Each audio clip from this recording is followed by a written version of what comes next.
Good morning เฮ้ยเฮ้ย Good morning เอวนน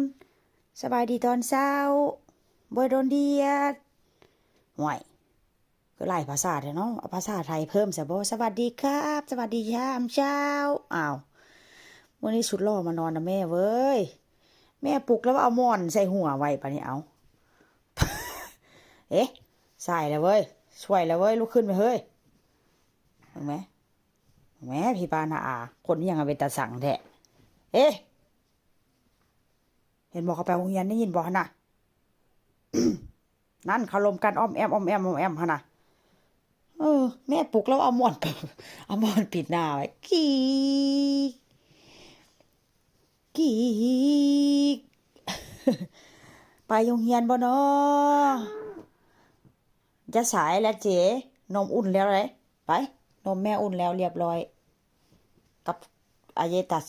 ช็อกโกแลตไปคุกกี้ช็อกโกแลตไปจะว้ายแล้วมานอนนำกันเนาะมื้อนี้เนาะมาลักนอนนำแม่เนาะนี่เอาบ่แล้วง่ายบ่ไปง่ายแล้วมื้อนี้น่ะไปโรงเรียนน่ะฮะตีนนี่แงตีน พุ่นเยอะแท้ว่าน่ะเอ้ยนอนนำแม่มื้อนี้ก็นอนนำแม่นอนนำพ่อมื้อนี้ก็เฮ้ยมาไหนลูกได้ห้ามเอ้ยจะบ่ขาดโรงเรียนไดไปโรงเรียนน่ะไปวะลุกขึ้นแม่งอ่ะแม่อุ้มมาโอ้ยแม่อุ้มบ่ได้เลยลืมไปแม่อุ้มบ่ได้ลุกขึ้น1 2 3 1 2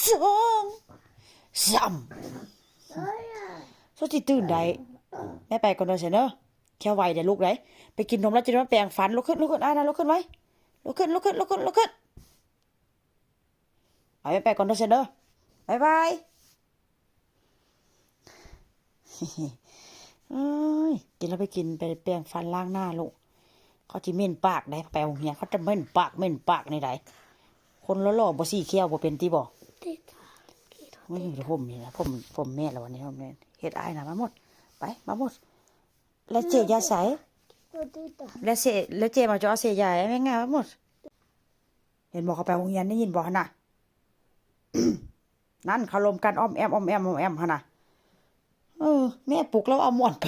เอาหมอนปิดหน้าไว้กีก ไปโรงเรียนบ่เนาะ